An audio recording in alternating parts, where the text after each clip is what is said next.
Bien, bueno, buenas tardes nuevamente. Hoy vamos a ver un tema que les puede resultar bastante interesante, que se llama los derechos reales. Bien, ahí ven bien la presentación, se ve clara en las pantallas de ustedes. Sí, Sí, profe, se se ve ve. perfecto. Perfecto, buenísimo. Acuérdense que estoy en una clase, me pueden interrumpir tranquilamente cuando y como quieran. Estamos para eso, no tengan vergüenza en interrumpir, todas las preguntas son bienvenidas. Vamos a hablar de un tema que les puede resultar, creo, de bastante interés, que son los famosos derechos reales. Esperen que están ingresando más chicos.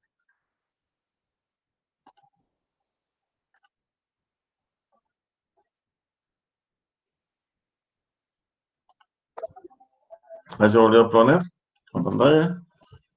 Sí, ¿Se ve bien? sí. Upa. Este chico los vamos a retar. Volvemos. Entonces, como le estaba diciendo, un tema que les puede resultar de interés, que son los derechos reales. Recuerden que nosotros en unas primeras clases dijimos que la palabra derecho podía ser tomada en dos acepciones. Una acepción en sentido objetivo, como cuando yo hablo de derecho como sinónimo de norma, una norma reguladora de conducta, o sinónimo de ley, o sea, cuando hablamos de la norma jurídica o el conjunto de normas jurídicas. Yo también podría utilizar la palabra derecho en una acepción subjetiva cuando yo hablo de una prerrogativa o una facultad al sujeto. Por ejemplo, cuando digo el derecho a la vida, el derecho a trabajar, el derecho a estudiar, etc. Hoy vamos a tomar la palabra derecho en esta última acepción, en la acepción subjetiva. Es decir, que me estoy refiriendo a una facultad, a una prerrogativa que se le reconoce a un sujeto de derecho. Sabemos que los sujetos de derecho son las personas, tanto sean las personas humanas o las personas jurídicas, pero dentro de la infinidad de derechos que puede contener nuestras normas, vamos a hablar de uno en especial, que son los derechos reales. Para empezar, ustedes tienen que saber que siempre que utilizamos la palabra reales, nos estamos refiriendo a una cosa, porque la palabra real viene en latín res, que significa cosa. Entonces, para decirlo sucintamente, o una manera muy abreviada, un derecho real es un derecho que una persona tiene directamente sobre una cosa. O sea que es un derecho que da amplias facultades de goce, uso, disposición de una cosa. ¿Cuál es el derecho real por antonomasia? El derecho de dominio, el derecho de propiedad, ¿no es cierto? Que es ese derecho que tiene una persona humana o jurídica sobre una cosa y que puede disponer, hacer uso libremente de esa cosa. Actualmente la definición del derecho real está contenida en el artículo 1882 del Código Civil y Comercial de la Nación y es una definición mucho más completa, porque he explicado varias veces, buscaban dar un concepto acabado de las diferentes figuras del derecho en este nuevo Código Civil. Nos dice, el derecho real es un poder jurídico, es decir, es un poder, es una facultad, es una potestas que surge en la ley, de estructura legal, que ya vamos a ver lo que es la estructura legal, en definitiva significa que solamente puede estar definido, prescripto, establecido por la ley, que se ejerce, como les decía recién, directamente sobre su objeto. El objeto siempre va a ser una cosa, es decir, un objeto material susceptible de tener un valor económico. En forma autónoma, es decir, que no genera relación o dependencia con ningún otro tipo de derecho, y que atribuye a su titular las facultades de persecución y preferencia y las demás previstas en este código. Enseguida vamos a ver en qué consisten estas facultades de persecución y preferencia. Pero en resumen, la idea que a ustedes les tiene que quedar clara en la cabeza de que cuando hablamos de derechos reales es un derecho, es una facultad, una potestad de un sujeto que tiene directamente sobre una cosa, pudiendo disponer libremente de esa cosa. Pero para poder hablar de los derechos reales, tenemos que hablar un poquito sobre la clasificación de los derechos. Entonces, volvemos a decir que estamos tomando la palabra derecho en su acepción subjetiva, es decir, como facultad, prerrogativa, atribución que tiene una persona humana o jurídica. Esos derechos se dividen en dos grandes grupos: los derechos extrapatrimoniales y los derechos patrimoniales, según que tengan o no contenido económico. Ustedes saben que el patrimonio es el conjunto de bienes de una persona. Esa palabra bien está tomada en una acepción amplia, es decir, comprensiva, tanto de las cosas, que son los objetos materiales, corpóreos, susceptibles de tener un valor económico, como puede ser un mueble, una vaca, un auto, una casa, pero también se refiere a los bienes en la acepción restringida como sinónimo de objetos inmateriales susceptibles de tener un valor económico. Un objeto inmaterial que tiene un valor económico sería, por ejemplo, un derecho intelectual, como puede ser el derecho de autor o como puede ser el derecho de marcas o las patentes de invención. Pero siempre estos derechos patrimoniales tienen un contenido económico, lo que significa, en definitiva, que están en el comercio, que pueden ser objeto de una transacción comercial. Pero hay muchos derechos que están absolutamente fuera del comercio y que no integran el patrimonio y por eso se los denomina extrapatrimoniales. Dentro de los derechos extrapatrimoniales tenemos dos ejemplos, que sería el caso de los derechos personalísimos, que ya les estudiamos como los atributos de la persona humana, eran aquellos derechos que derivaban o devenían de la propia esencia del hombre, devenían de la naturaleza. Negar estos derechos es negar la esencia del hombre, como puede ser el derecho a la vida, el derecho a la libertad, el derecho a la integridad física, el derecho a la integridad moral. Actualmente el nuevo código incluye dentro de los personalísimos el derecho a la imagen o el derecho a los pueblos originarios.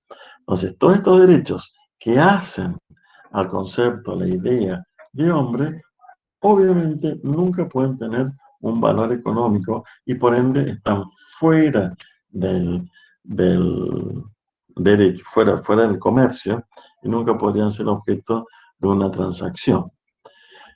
Ustedes por ahí me podrían decir, pero ¿cómo es esto? Si, por ejemplo, yo conozco el caso de que hay un accidente de tránsito y se mata a una persona y hay que pagar una indemnización. Pero hay que tener cuidado. Esa indemnización lo que persigue es reparar el daño causado, pero nunca le está dando valor a la vida, porque la vida no tiene valor. Tanto es así que fíjense que para determinar esa indemnización se tienen en cuenta ciertos parámetros eh, objetivos y no va a ser lamentablemente lo mismo si tengo que pagar la indemnización de un chico como ustedes, alumnos universitarios, excelentes alumnos, que tienen muchas posibilidades de aportes a la sociedad en un futuro. Esa vía o esa indemnización no va a ser equiparable a la indemnización de un chico que no haya tenido la suerte de tener estudios, que venga de una familia muy numerosa, tampoco sin estudios, es decir, que su posibilidad de aportes a la sociedad o de contribución a su familia misma va a ser más restringida. Si uno le pregunta a la madre, cualquiera de los dos, y van a tener razón, la vida no tiene precio y las dos madres van a sufrir por igual. Pero lamentablemente en este mundo, que hay que establecer pautas o parámetros para establecer estas formas de paliar el daño causado, no se va a pagar la misma indemnización en esos dos casos diferentes. Con este ejemplo lo que quiero decir es que los derechos personalísimos no tienen valor económico y no pueden estar en el comercio. Y lo mismo podría ocurrir con un derecho de familia, como podría ser la patria potestad. Si alguno de ustedes tiene hijos, nunca podrían cederle el 50% de la patria potestad que tienen sobre sus hijos a su pareja o a su cónyuge, en el caso que estuvieran casados. Pero hoy en la clase de hoy nos interesan estos derechos patrimoniales, lo que integran ese conjunto de bienes de las personas y que están en el comercio. Y tenemos tres grandes tipos: los derechos reales, los derechos creditorios o personales y los derechos intelectuales. Los derechos reales son los que acabamos de definir, son los que se ejercen directamente sobre una cosa con amplias facultades de goce y uso de disposición, que vienen del latín res, que significa cosa. Después tienen los derechos creditorios, también llamados personales, buscando no diferenciar de los derechos personalísimos. El derecho creditorio es el concepto de derecho que nosotros tenemos en nuestra cabeza, lo vemos en obligaciones. Es esa facultad de poder exigir a otro una determinada prestación. El derecho a que surge un cheque, un pagaré, un contrato, etc. Y los derechos intelectuales son aquellos que buscan proteger creaciones del intelecto. Si la creación del intelecto busca expresar una verdad o una forma de belleza, se denomina derecho a autor. Si la creación intelectual busca diferenciar productos o servicios, se denomina marca. Y si la creación del intelecto busca eh, hacer una creación que tenga un fin útil, que satisfaga una necesidad social que hace al bien común, se denomina patente o patente de invención. Creo que vamos a alcanzar a ver un poco más de derechos intelectuales, ¿no es cierto? Todos estos derechos, entonces, integran el patrimonio. Pero ahora vamos a tratar de diferenciarlos. Y los vamos a diferenciar principalmente en razón del tiempo y las personas que lo pueden ejercer. Pero antes, les corresponde que les haga una aclaración sobre dos aspectos que tiene el derecho intelectual. ¿Por qué? Porque hemos dicho que los derechos intelectuales son los que protegen creaciones del intelecto y conforme sea su finalidad, lo podemos clasificar en derechos de autor, marcas o patentes de invención. Pero cualquiera sea su característica, todas las creaciones intelectuales llevan imbuidas, llevan mezcladas, están compenetradas en esas creaciones la personalidad del autor, el modo de pensar, el modo de ser del autor. Nosotros no podemos separar una creación intelectual, como puede ser un libro, de las ideas, de la filosofía de vida que tiene su autor. Y lo mismo ocurre con la música, etc. Pero una cosa es esa mezcla que existe entre el autor y su obra, y otra cosa es la posibilidad de obtener un rédito económico por la ejecución, la difusión, la edición, la traducción, etcétera, de esa obra. Tienen que ver unos mensajes. Me está viendo el mensaje del grupo ustedes. Bien. Entonces, el aspecto patrimonial de los derechos intelectuales se está haciendo referencia a esa posibilidad de obtener un beneficio económico, una renta, por la reproducción de la obra intelectual. Ustedes lo han sufrido en infinidad de oportunidades, por ejemplo, cuando hicieron la fiesta de egresados, que tuvieron que pagar SADAIC y AICAPIF, por ejemplo. Eso es porque están pagando la posibilidad de reproducir música y lo cobran los derechos, los autores, los creadores intelectuales de esa música.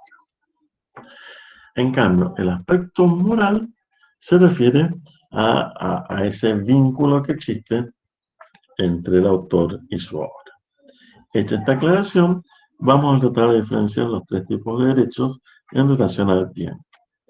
Los derechos reales, que son los que estamos viendo hoy, nosotros decimos que son perpetuos o imprescriptibles, falta una C ahí, imprescriptibles. ¿Qué significa que sea perpetuo o imprescriptible? Significa simplemente que estos derechos no se extinguen por el mero transcurso del tiempo. El derecho no muere. Esto ténganlo muy en cuenta porque muchas veces ustedes en vez de utilizar la palabra perpetuo, utilizan la palabra vital o vitalicios, hablan de derechos vitalicios. Y no es lo mismo, porque un derecho vitalicio, deriva vital, deriva de vida, significa que el derecho dura, persiste, tiene vigencia la vida de una persona. En cambio, en el derecho real no es así. No dura la vida de la persona. Es perpetuo, es decir, que no tiene límite en el tiempo. Si fuera el derecho real vitalicio y no perpetuo, no existiría, por ejemplo, el derecho a la herencia. Porque así como yo les dije que el derecho, el ejemplo del derecho real por antonomasia es el del derecho de dominio, si una persona es titular es propietario de una casa, al fallecer esa persona, el derecho no se extingue, el derecho sigue vigente, el derecho se transmite, se traspasa a sus herederos. Entonces, lo que deja de existir es la persona, pero el derecho sigue existiendo. Entonces, los derechos reales son perpetuos o imprescriptibles porque no se extinguen por el transcurso del tiempo. En cambio, los derechos personales son temporales, duran un tiempo limitado. Nosotros ya lo vimos por el otro lado cuando hablamos de obligaciones, porque se acuerdan que vimos que existía el instituto de la prescripción, es decir, la extinción de la obligación por el transcurso del tiempo. Así como se extingue la obligación, se extingue también la posibilidad de reclamar un determinado crédito, una determinada deuda. Si la municipalidad que nos impuso la multa de tránsito, la dirección de tránsito, no se preocupa por iniciarnos el juicio a premio, por reclamarnos el pago de la deuda en un determinado tiempo, ese derecho que tiene el acreedor se extingue por el transcurso del tiempo. Entonces, el derecho creditorio personal siempre está limitado en el tiempo. Y cuando llegamos a los derechos intelectuales, vamos a ver que el aspecto moral de los derechos intelectuales participa uy, qué mal que está esto, de las características de los derechos reales.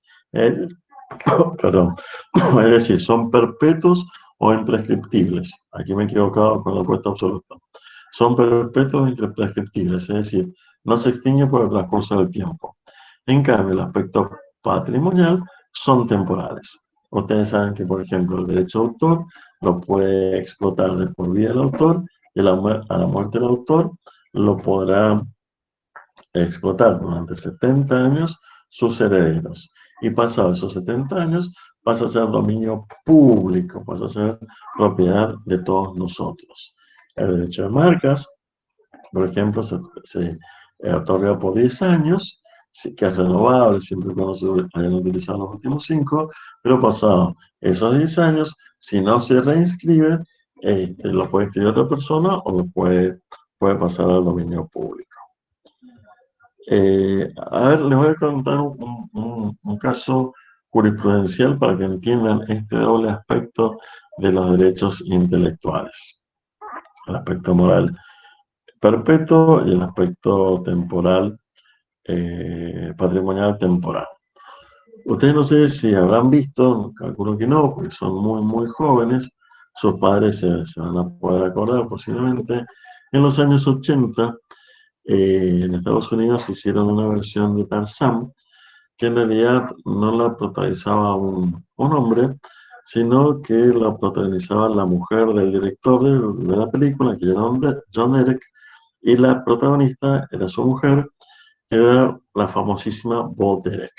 Bo Derek era una mujer estupenda, era el prototipo de la mujer de playa californiana, muy nórdica, etcétera, pero fue la primera que empezó a utilizar el peinado de los africanos en la cabeza, todo tipo de trenza, realmente una mujer muy, muy linda.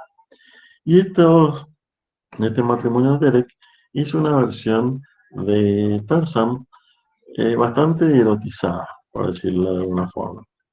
Pero si nosotros nos retrotraemos al autor de Tarzán, Edgar Rice Burroughs, que si bien era sudafricano, había transcurrido toda su vida en una Inglaterra y en una Inglaterra victoriana, fines del siglo XIX, principios del siglo XX, caracterizado por una moralidad muy rígida, muy conservadora, jamás, jamás, de ninguna forma, podría haber estado en la personalidad o la intención de Ray Burroughs de hacer un libro de aventuras con algún tinte erótico, ¿no es cierto? Obviamente, estoy hablando de esas películas de los años 80, el aspecto patrimonial, es decir, la posibilidad de obtener un rédito económico por la reproducción de la obra, ya no lo tenía Ray Burroughs, que ya estaba muerto y hecho momia, ni tampoco sus herederos, porque habían transcurrido sobradamente el tiempo. En ese momento ni siquiera eran 70 años, sino que eran 50 años. Pero subsistía el aspecto moral, que hemos dicho que es perpetuo. Entonces no podíamos escindir al autor de su obra. Y obviamente las descendientes del autor de Tarzán le hicieron una acción al matrimonio de Derek y obviamente tuvieron que pagar una indemnización bastante suculenta. En los años 80 fueron de más de 2 millones de dólares, que no sé cuántos serán ahora, por lo menos 10 millones de dólares, un poquito más, por el daño que le habían causado a la integridad moral del autor. Bien. Y en relación a las personas, nosotros podemos decir que los derechos reales son absolutos o erga omnes, en el sentido en que toda la sociedad está obligada a respetar mi derecho. Eh, Tanto es así que, por ejemplo, supónganse, si ustedes son dueños de una casa, solamente pueden ingresar a su domicilio las personas que ustedes autorizan. Y no me estoy refiriendo simplemente a particulares, me estoy refiriendo a personas jurídicas públicas, como puede ser el Estado. Si ustedes no autorizan a la policía o a la gendarmería a ingresar a su casa, no podrán hacerlo. Y si quieren entrar por la fuerza, tienen que iniciar un proceso, una instancia judicial que se llama orden de allanamiento, donde un juez, eh, acreditando determinados recaudos exigidos por la ley, podrá autorizar ese ingreso compulsivo. Pero de lo contrario, nadie, absolutamente nadie, puede ingresar a su domicilio en vista que el derecho de dominio, el derecho de propiedad es absoluto erga omnes. Yo le pongo erga omnes no porque me quiera hacer el latinista ni para complicarles la vida, sino porque la idea es más clara, sobre todos los hombres, y cuando hablo de hombres me refiero a personas, sujetos de derechos, están obligados a respetar los derechos reales, en especial el derecho a dominio. No ocurre lo mismo con los derechos personales o creditorios, que solamente está obligado a respetarlo, a responder a ese derecho la contraparte, es decir, el deudor, el sujeto pasivo. Si yo tengo un pagaré, solamente está obligado a levantar ese pagaré o ese cheque el deudor, quien suscribió ese pagaré, quien endosó ese cheque. Pero el resto de la sociedad es absolutamente indiferente. Si yo tengo un boleto de compra-venta, solamente se le podrá reclamar a una determinada persona la entrega del vehículo y a otra determinada persona la entrega de la suma de dinero, pero el resto de la sociedad les es indiferente. En cambio, ¿no? El derecho real, toda la sociedad sí o sí debe respetar ese derecho. Y los derechos intelectuales, finalmente, el aspecto moral es absoluto, en el sentido que toda la sociedad, que sean personas eh, públicas o privadas, humanas o jurídicas, todos deben respetar la integridad del autor de una creación intelectual y el aspecto patrimonial es relativo, es decir, que solo podrá exigirse a una determinada persona su cumplimiento. Solamente podrá exigir que me pague lo que corresponde, quien reproduce la obra, quien edita la obra, quien traduce la obra, etc. El resto de la sociedad no le va a interesar. Como los derechos intelectuales tienen esta dualidad en su aspecto moral y patrimonial, nosotros decimos que son derechos sui generis, es decir, que son derechos propios en su género. No hay ningún otro derecho que tenga esta dualidad. Resumiendo, ustedes deben acordarse que los derechos reales son perpetuos, no se extinguen por el transcurso del tiempo y son absolutos en el sentido que todas las personas jurídicas, públicas y privadas y humanas deben respetarlo. Y los derechos personales o creditorios son temporales, tienen una duración limitada en el tiempo y solamente estará obligado que la contraparte de la relación. Profe, Sí, te escucho. lo puse en el chat y no sé si lo veo, pero hay varias personas que están intentando entrar a la reunión y no pueden. No lo vi, muchísimas No. gracias. Veo uno solo por ahora. Y sí, en el grupo creo que habían hablado 4 o 5, pero sí. Ah, bien, acá veo uno. Si les pueden avisar que ingresen, ya que sí, puede ser que estaba en la clase y no vi el grupo, perdón. Profe, yo tengo una pregunta. ¿Esta clasificación de los derechos vale así en todo el mundo? ¿O No, tiene yo que... me estoy refiriendo solamente al derecho argentino, ¿no es cierto? Nosotros vemos nada más que nuestro derecho. No es igual en todo el mundo. ¿Por qué pregunta eso? Ah, bueno, no, por el ejemplo que había dado. Ah, bueno, para el caso del derecho de autor es ejemplo válido, pero es la forma que, porque póngase en internet, googleela a la voz Derek y va a entender por qué les he dado ese ejemplo. Bien, gracias. Buenas tardes, Bien, profe. Disculpe la tardanza. A mí se me pasó no, acá no, unos planos y no. discúlpenme ustedes, lo que pasa es que me fui en la clase y no vi el chat y no vi el WhatsApp, así que no se preocupen. Ahí espero que hayan entrado todos. Hasta ahí vamos bien con la clase, ¿ha sido clara? ¿Tienen alguna duda?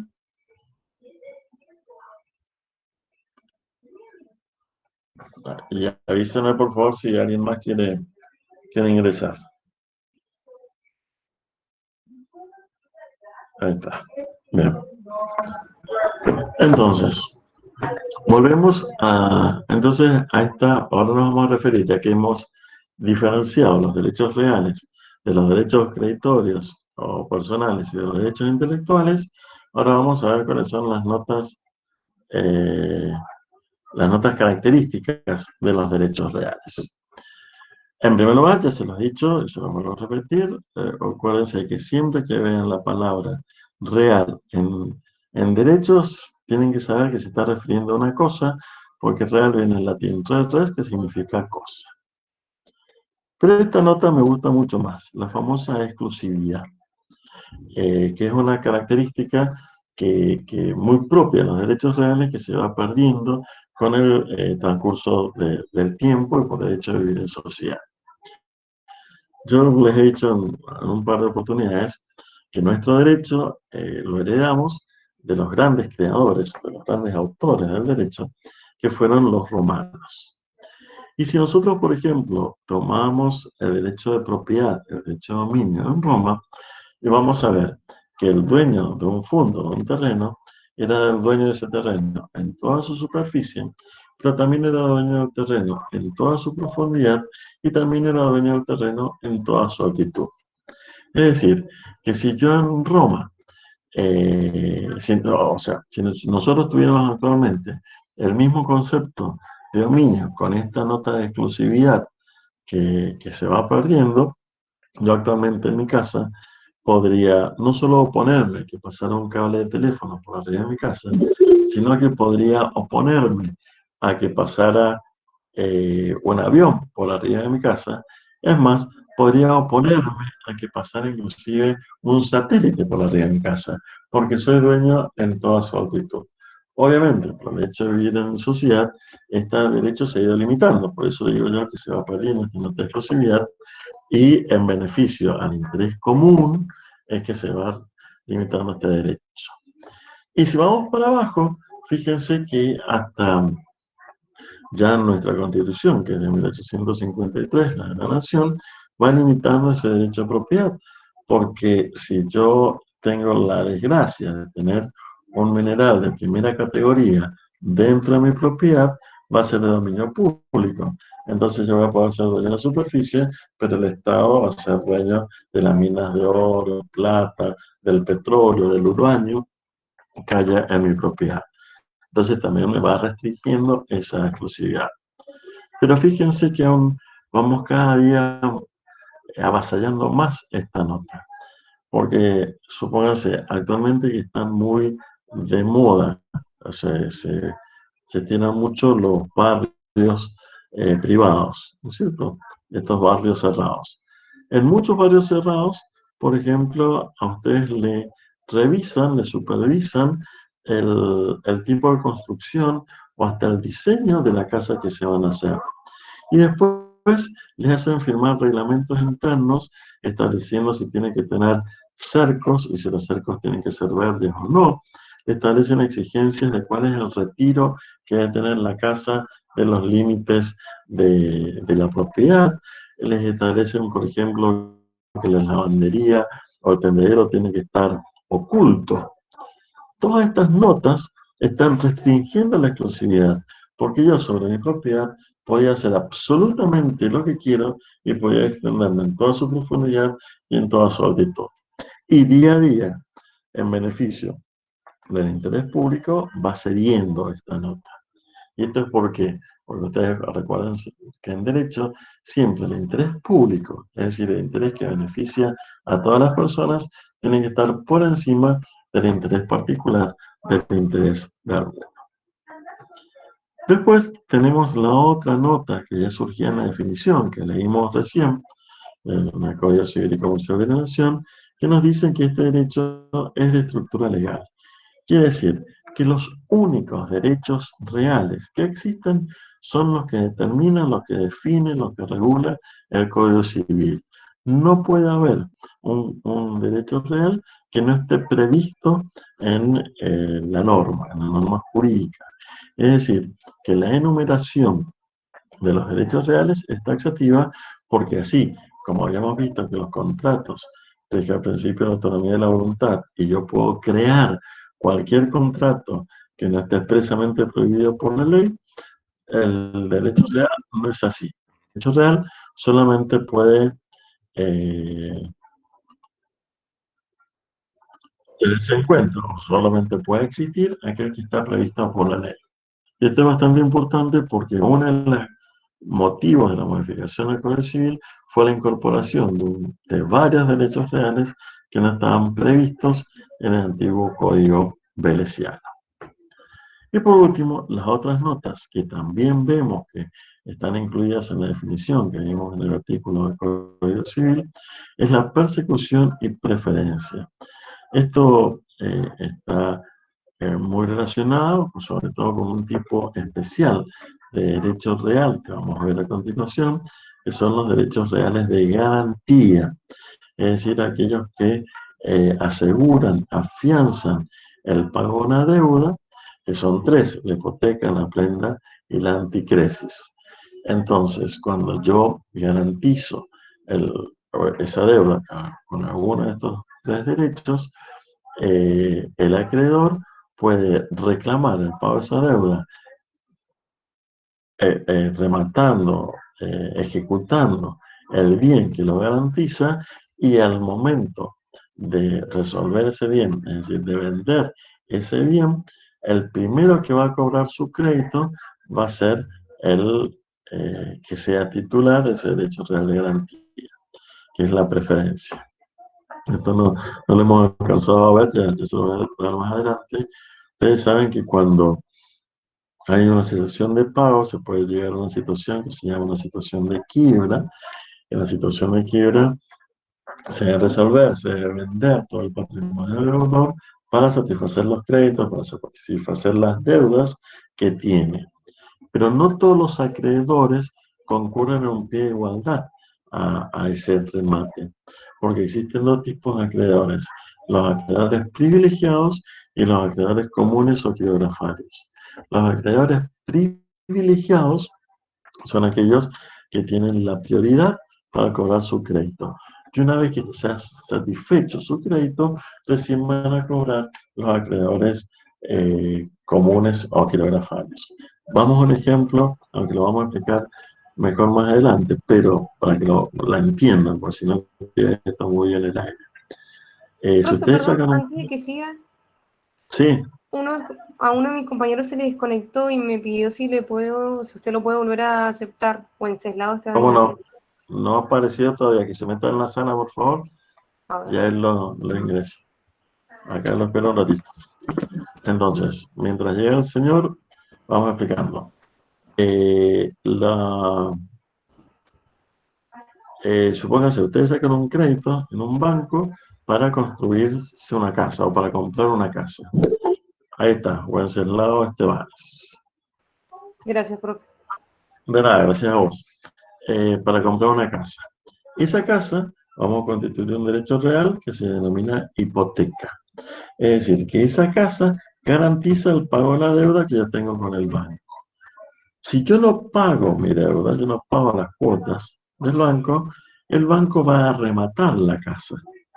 Y cuando se remate la casa, el primero que va a cobrar su deuda va a ser el banco, porque va a ser un acreedor privilegiado y tiene esa preferencia y esa prioridad para cobrar. Y después que el banco cobra su deuda, con el resto del saldo de venta de la casa, por ejemplo, se podrá cobrar un acreedor común y coreografario, como puede ser el almacenero o cualquier otro acreedor que exista, uno que tenga un cheque, un crédito, etc.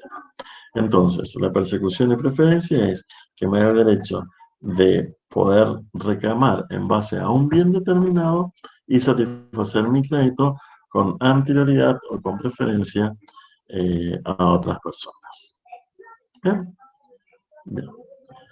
Ahora bien, tenemos ya lo que es el derecho real, diferenciado al derecho real de los derechos personales y de los derechos creditorios, los derechos creditorios personales y derechos intelectuales, y hemos dado cuáles son las notas características.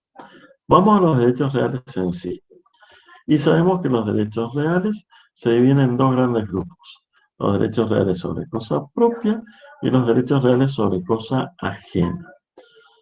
Como le indica su nombre, el derecho real sobre cosa propia es el derecho de uso y goce de posición que tiene una persona sobre una cosa, objeto material, susceptible de tener valor económico, que le pertenece. En cambio, el derecho real sobre cosa ajena es cuando una persona tiene esas facultades de uso, gozo y disposición de una cosa cuyo dominio, cuya propiedad no le pertenece. Vamos a los primeros.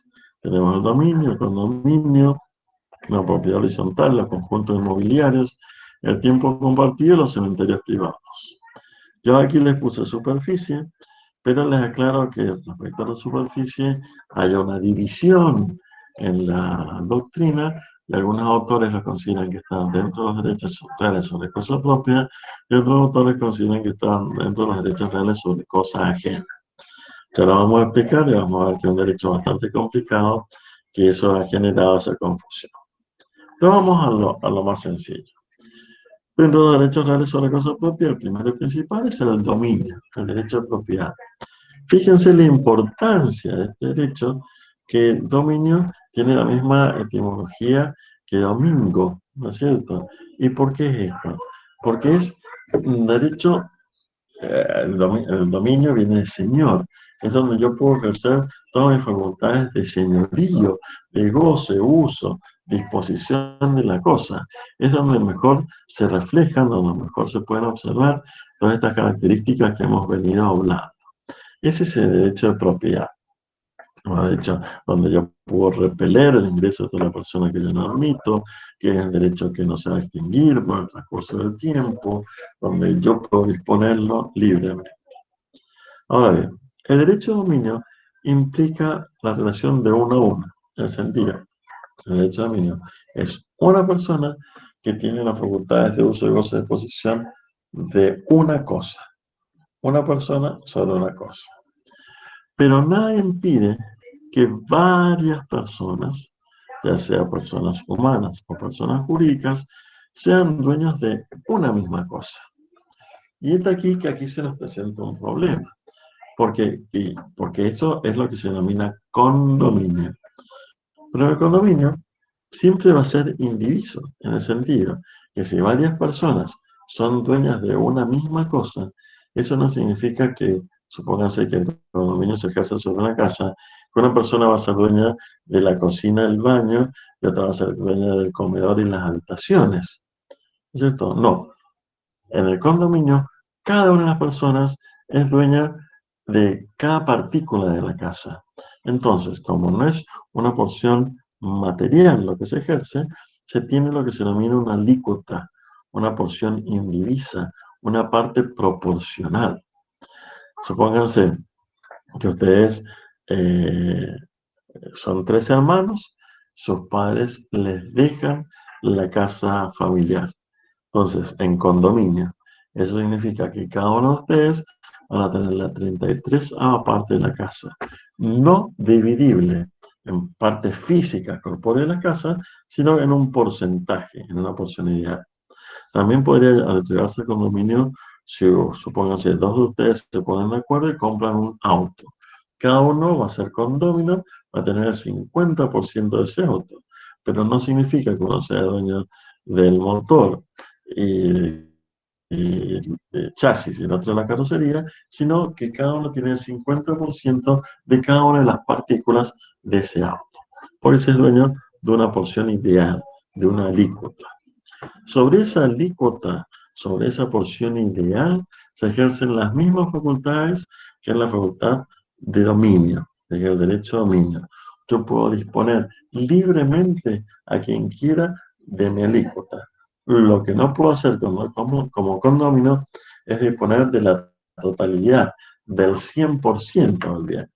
Entonces, si yo tengo la casa, que dije recién, tengo el 33% de la casa, yo puedo vender a mi 33%. Nadie me lo va a querer comprar porque nadie va a querer iniciar ese condominio, pero podría vendérselo a uno de los otros condóminos y que uno quede con el 66% y yo me salgo del condominio, ¿no es cierto? O en el caso del auto, yo puedo disponer del 50% que tengo del auto, pero no puedo vender el auto en su totalidad o no puedo vender la casa en su totalidad. Para vender el bien en su totalidad, yo requiero la conformidad de todos los condóminos, de todas las alícuotas que en conjunto componen el 100% del bien. ¿Mm? El condominio es una situación bastante difícil, es bastante difícil salir, porque nunca nadie quiere comprar una alícuota, salvo que sea alguno de los otros condóminos, pero existe un remedio judicial que está previsto en nuestro Código Procesal Civil, que se llama división de condominio, que no es recomendable porque generalmente ese proceso termina en el remate del bien y simplemente se entrega en dinero la parte proporcional de cada uno de los condóminos. ¿Mm? Después tenemos la propiedad horizontal, que esta fue una novedad. Como derecho real recién está definido en el nuevo Código Civil y Comercial de la Nación. Antes del 2015 tenía su propia ley, pero no estaba previsto como un derecho real. Esta propiedad horizontal, ¿qué es lo que hace? Combinar el dominio y el condominio de propiedades que están en el aire, en los edificios, que se extienden en los edificios. Si alguno de ustedes vive en un departamento, sabrá que el departamento tiene lo que se denomina superficie propia. La superficie propia responde a lo que es el dominio. Un titular dueño de una sola cosa. Pero todo lo que son los pasillos, los palieres, las terrazas, las bauleras, etcétera, que se denominan superficies comunes, sobre esas superficies se ejerce el derecho de condominio. Y la proporcionalidad, la alícuota sobre esas superficies comunes está en función de la cantidad de superficie propia que tengo. Entonces, no va a ser igual el que sea dueño de un penthouse de 600 metros cubiertos al que tenga el monoambiente de 36 metros cuadrados, ¿no es cierto? La proporcionalidad de la alícuota sobre la superficie en común donde ejerce el condominio va a estar dado sobre la superficie. Eso también es la tabla, la base que se toma para el cobro de las expensas. No es lo mismo que pagan expensas el que tiene el departamento grande y el que tiene el departamento chico. Y también se utiliza como base el momento de determinar la responsabilidad, porque si llegara a haber un accidente en las superficies comunes donde se ejerce el condominio, va a pagar más el que tiene el departamento grande que el que tiene el departamento chico, porque su alícuota, su proporción en las superficies comunes del condominio va a ser mayor o menor según la cantidad de superficie propia que yo tengo. Ahora bien, la característica de la propiedad horizontal es que se ejerce en el aire, para arriba, que es una figura prácticamente idéntica a los conjuntos inmobiliarios. También es un derecho real novedoso en nuestro código. Antes no existía, porque cuando se hizo el código anterior, en 1869, no existían los barrios privados. No estaba pensado en la gente que existieran los barrios privados. Esta incorporación al Código Civil responde a una realidad, a esta nueva forma de vivir. ¿No es cierto? Entonces, el régimen de estos conjuntos inmobiliarios es exactamente el mismo régimen que la propiedad horizontal, solo que este está en el llano, en la extensión en tierra. No se constituye sobre el aire, como son los edificios, sino que se extiende en el tiempo. Entonces, en un barrio privado, yo voy a ser dueño de mi terreno, sobre el cual tengo una superficie propia, pero todos los accesos al terreno siguen estando dentro del dominio privado. Es decir, no, las calles no son públicas y por eso no puede ingresar la municipalidad a hacer la recolección de basura, por ejemplo, porque son de dominio privado. Y cada uno de los dueños de los terrenos tiene una porción, un porcentaje sobre esos caminos sobre los cuales se ejerce el condominio. ¿No? Aquí el mismo derecho establece cómo pueden tener ingresos. Por ejemplo, si un barrio quisiera que ingresara la municipalidad a recoger la basura, o si quiere que ingrese EDEMSA a hacer las mediciones eléctricas, puede constituir una servidumbre de paso de carácter personal, que ahora ya les voy a explicar en qué consiste la figura. Bien, hemos visto dominio, que es un derecho de una persona que ejerce el derecho real sobre una cosa. Condominio es cuando varias personas son dueñas de una sola cosa, por eso cada esas personas tienen una alícuota, una parte ideal. La propiedad horizontal combina estas dos figuras, el dominio y el condominio, cuando es la construcción es en el aire. El conjunto inmobiliario combina el régimen, estos dos regímenes, cuando estamos sobre el llano. Aparece un derecho real también novedoso en nuestro Código Civil, que no estaba previsto con anterioridad, que es el tiempo compartido, pero creo que lo incorporaron anacrónicamente fuera de tiempo porque ya no es algo que se utilice tanto. Son figuras que estuvieron muy de moda en los 80, en los 90, y actualmente desaparecieron cuando ya apareció todo el sistema de Airbnb, esos sistemas de alquiler. El tiempo compartido es cuando varias personas tienen sobre una cosa, no derechos sobre la cosa en sí, sino tienen derecho al tiempo sobre la cosa. Es decir, se le da la posibilidad de usar una cosa un tiempo determinado. Entonces, para que exista el tiempo compartido, requeremos que haya varios titulares, ya sean personas jurídicas o personas humanas, y varias cosas cuyo uso se reconoce en un tiempo determinado al año. Tiempos compartidos, uno lo adquiría, lo compraba y sabía que tenía 14 días al año en un departamento en Mar del Plata. Y tenía 14 días al año en una casita en Ushuaia y 10 días al año en una cabaña en Potrerillos.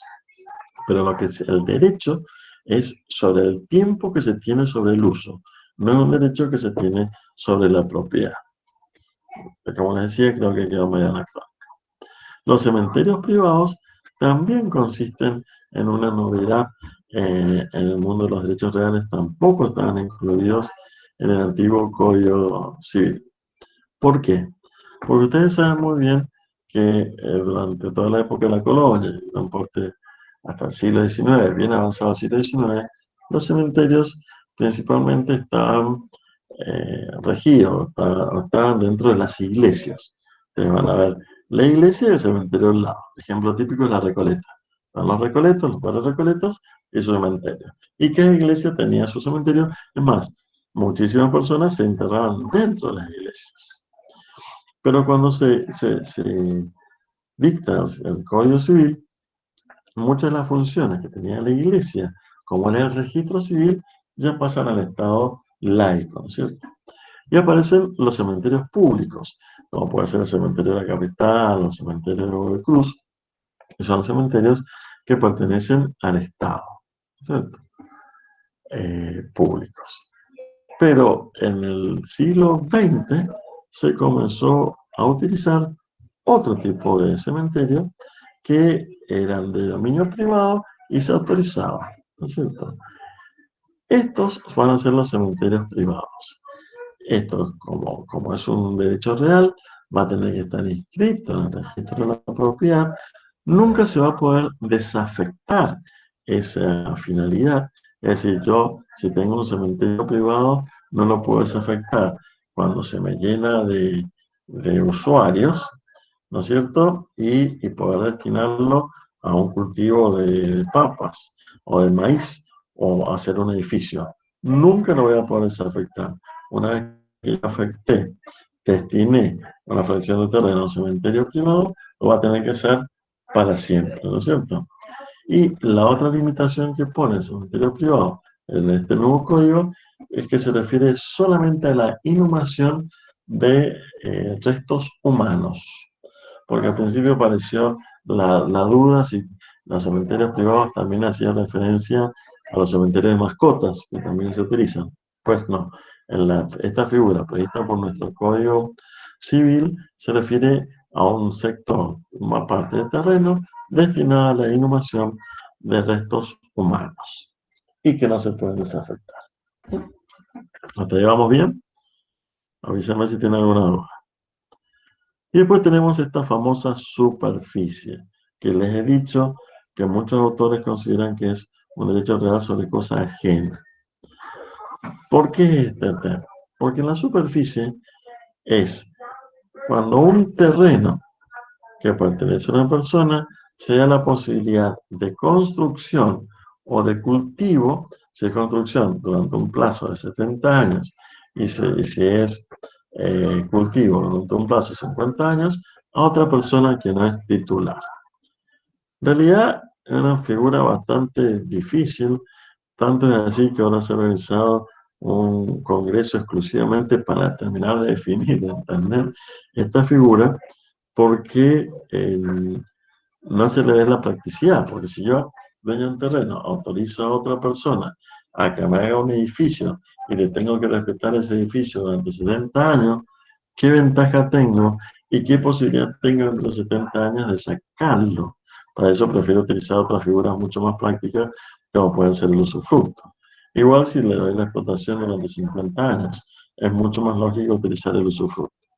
Entonces es una figura bastante complicada que debe ser terminada de definir. Pero en realidad es eso.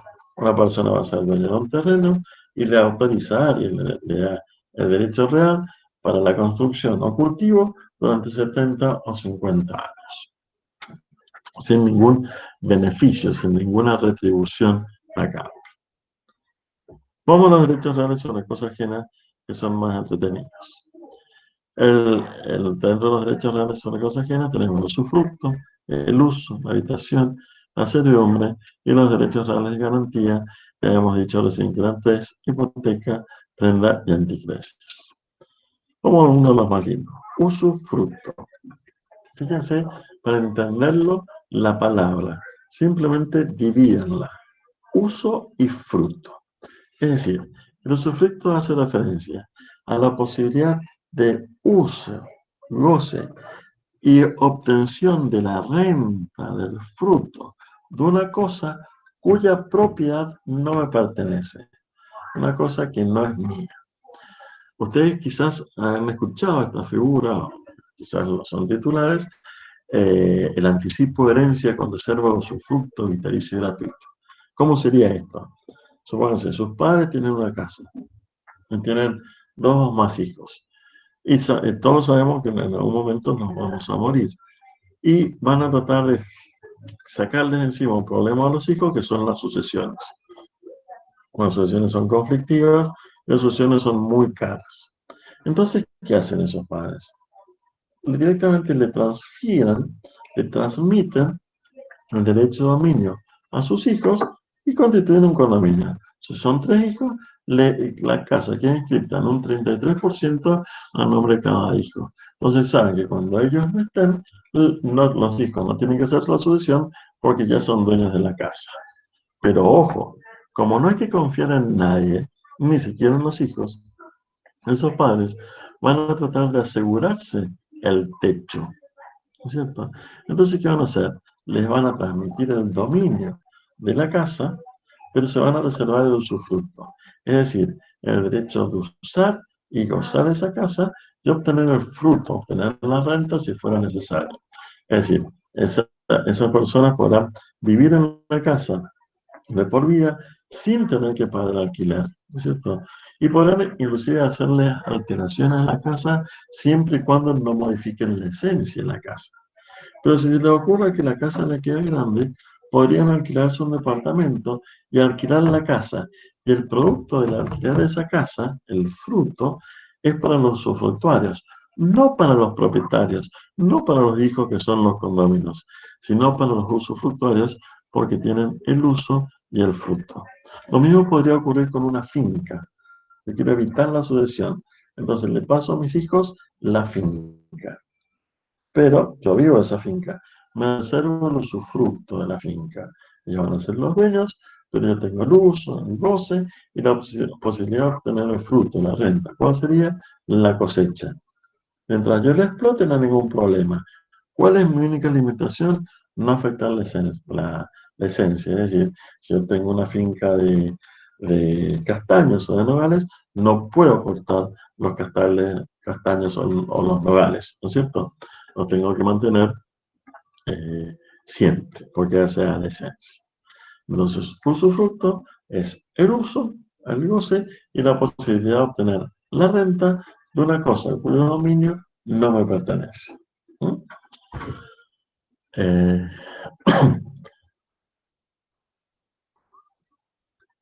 El uso, ¿qué es lo que pasa el uso? Antes no tiene el fruto, es decir, solamente hace referencia a la posibilidad de uso y goce de una cosa, pero no a la obtención de la renta, no a la obtención del fruto. Hasta el 2015, uso y habitación eran un solo derecho real. Actualmente se han separado y se consideran que son 2 derechos diferentes.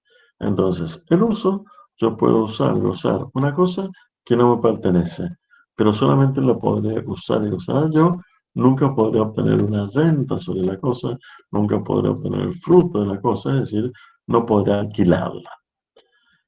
Y la habitación es una figura bastante similar, pero simplemente para usar una cosa destinada a vivir, es decir, no le puedo dar ninguna otra finalidad, ningún otro destino que no sea el de pernoctar, el de comer, el de realizar las actividades de la vida diaria. Tampoco entiendo por qué lo separó el nuevo código. Y vamos al derecho real de servidumbre.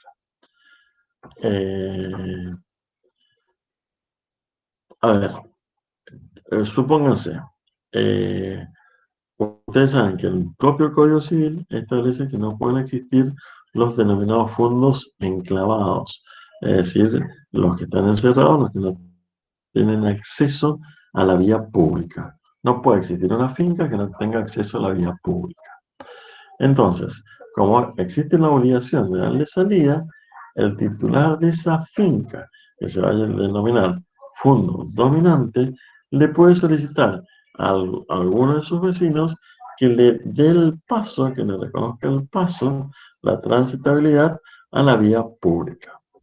El terreno que les da el paso a la vía pública se denomina fondo sirviente. ¿Por qué?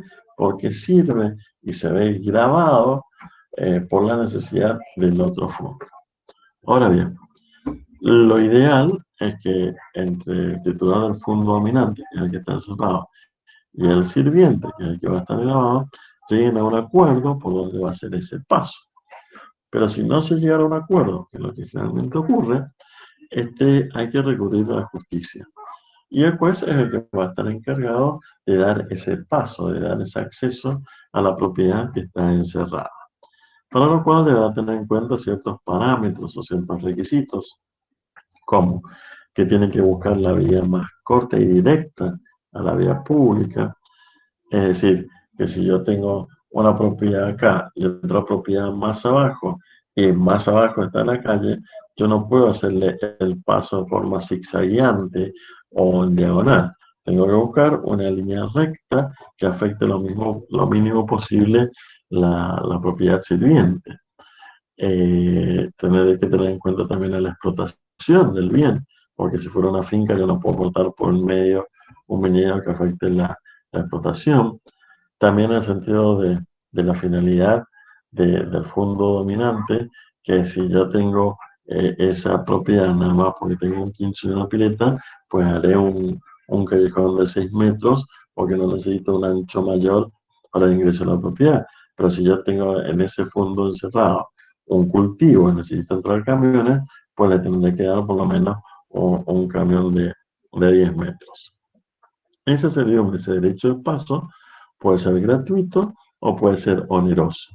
Y esa onerosidad puede consistir en que se haga un solo pago una sola vez, o que se paguen anualidades, o que se paguen mensualidades, o la onerosidad puede consistir en tener ese camino enripiado de una tranquera con luces de neón. Eso se puede conversar perfectamente.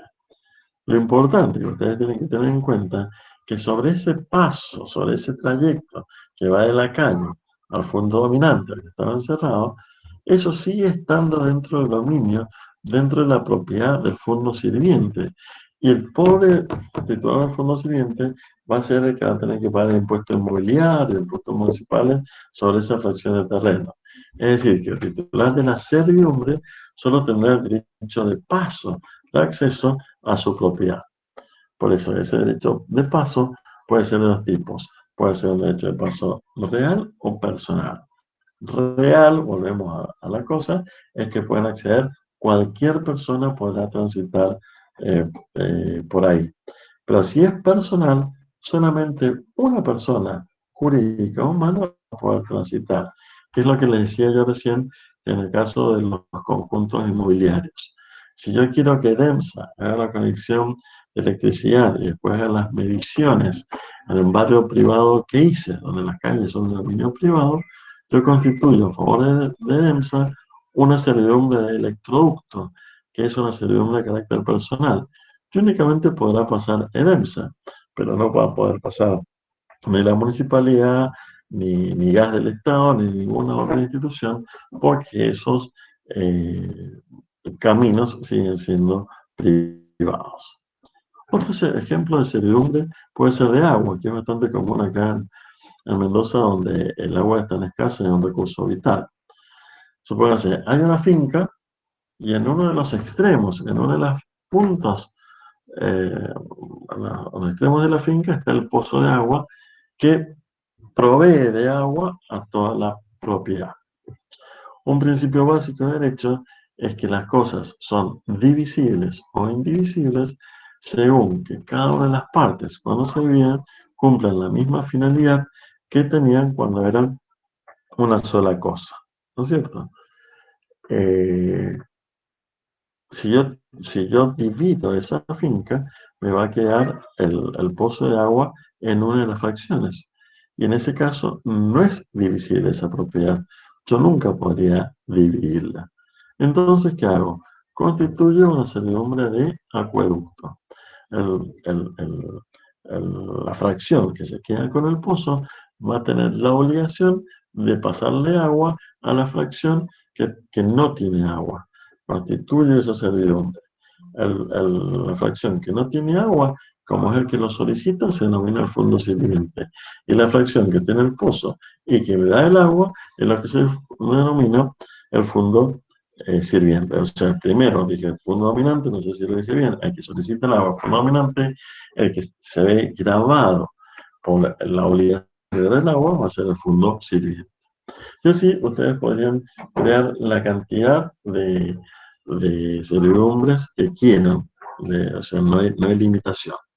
La plataforma fáctica sería que una propiedad que requiere del uso de otra propiedad o de algún elemento de otra propiedad para que haga el paso.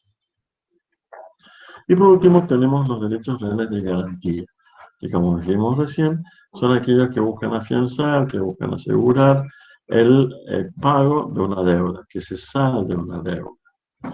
Estos derechos reales de garantía, obviamente se ejercen sobre una cosa que no pertenece y que son tres: la hipoteca, la prenda y la anticresis.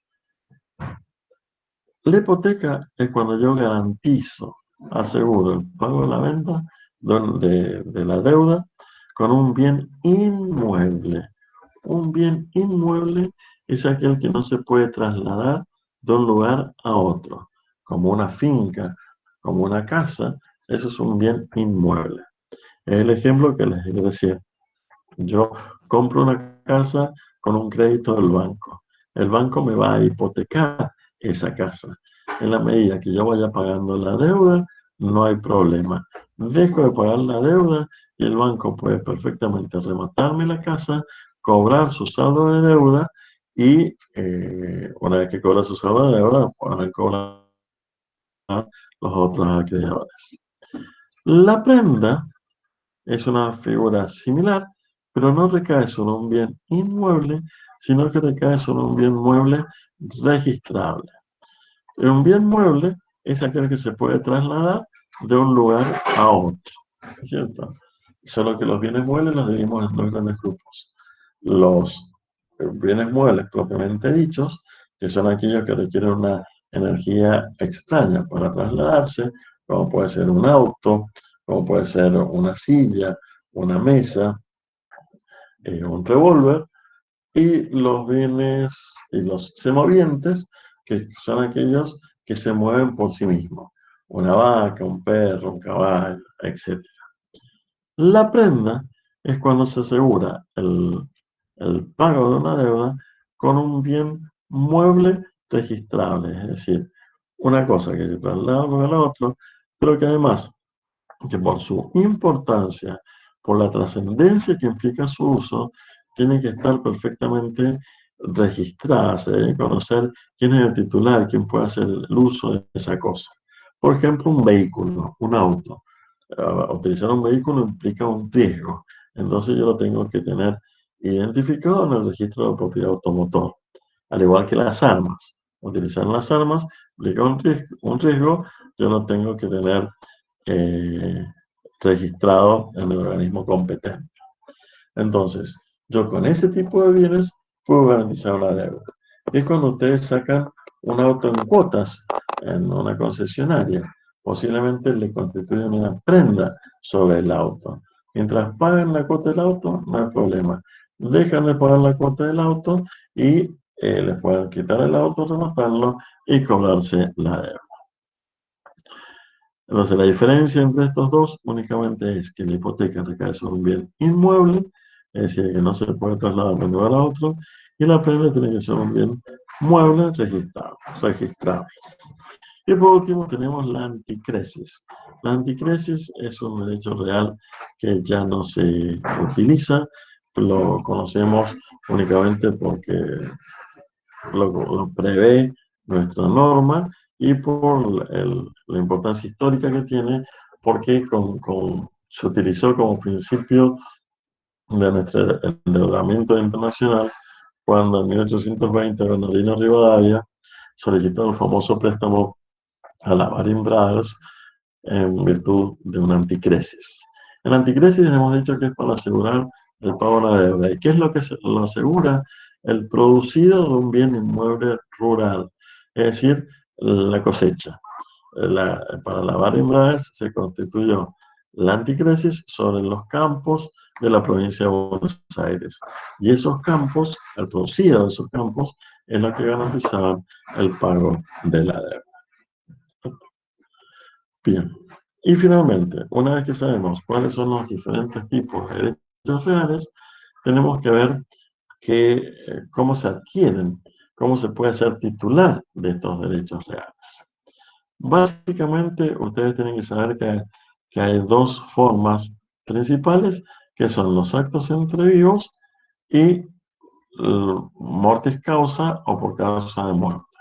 Mortis causa es muy fácil de entender, que es cuando yo adquiero un derecho real simplemente porque lo heredé, por causa de muerte.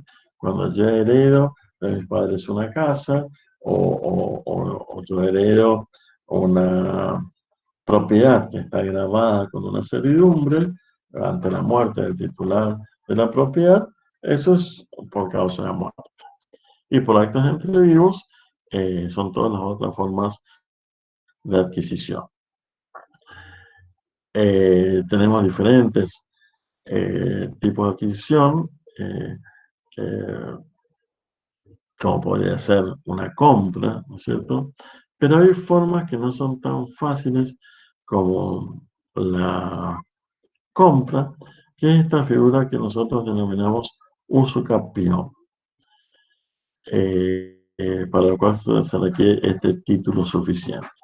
La usucapión, también denominada prescripción adquisitiva, y también ustedes lo conocen con otro nombre que se llama título supletorio, que es cuando yo puedo adquirir el dominio, la propiedad de una cosa, juntando tres elementos: la posesión de la cosa, es decir, tener el uso, el goce de la cosa, más el paso del tiempo, que según el caso serán 10 o 20 años, más el animus domini, es decir, la intención, el querer comportarse como dueño.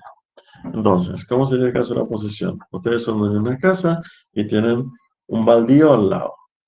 Y ustedes ven que el baldío está desocupado, entonces lo cierran, empiezan a cuidarlo, hacen su jardín, empiezan a pagar los impuestos sobre ese baldío, ¿no es cierto? Y transcurrieron 20 años sin que nadie se opusiera, sin que nadie les cuestionara esa posesión.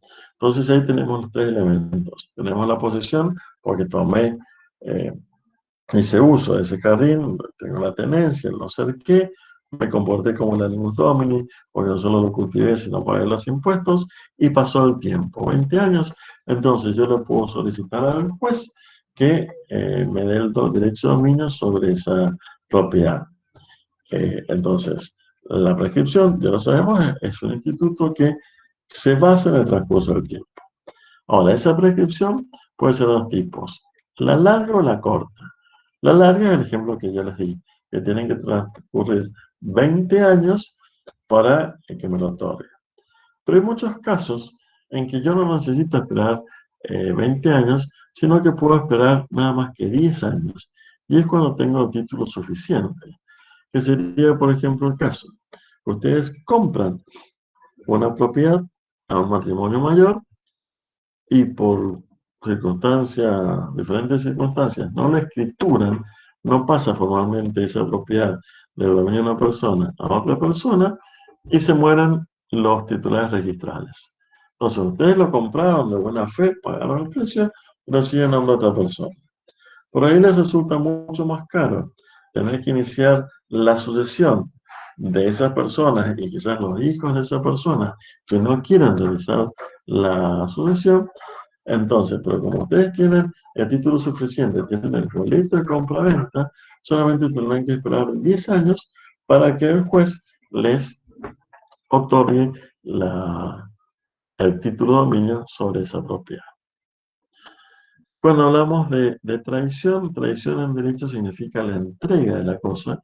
No muchas veces puedo adquirir el dominio con la simple entrega de la cosa.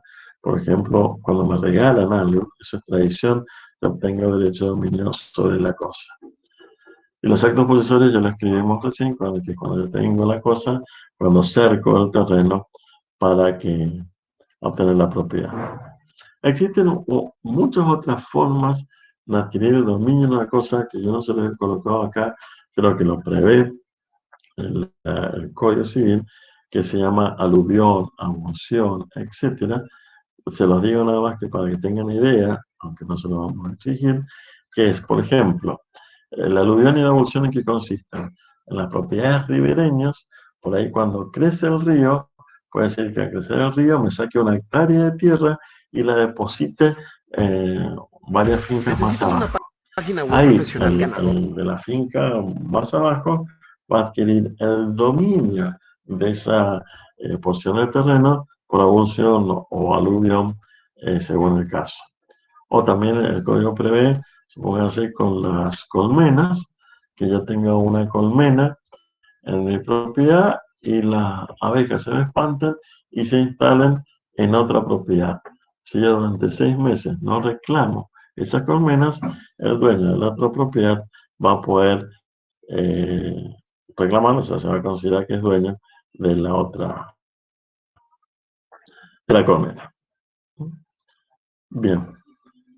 Eso más o menos sería el tema, ya van a ser las 5, que es el horario de la doctora llama. ¿Entendieron el tema? ¿Alguna duda?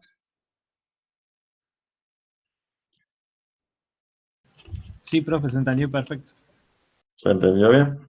Bueno, yo ahora les voy a corregir el PowerPoint porque fuimos en clase que tenía 2 o 3 errorcitos y les voy a subir también unos apuntes de derechos reales que preparé para la otra facultad, pero lo mismo les van a servir a ustedes. ¿Mm? Bueno, ¿ninguna duda? ¿Ninguna pregunta? Buenísimo. Bien. Buenísimo. Bueno, entonces los dejo si pueden ir a la clase de la doctora Llano. Muchísimas gracias por la paciencia. Nos estamos viendo. Gracias, profe. Saludos. A ustedes. Gracias, profe. Hasta luego.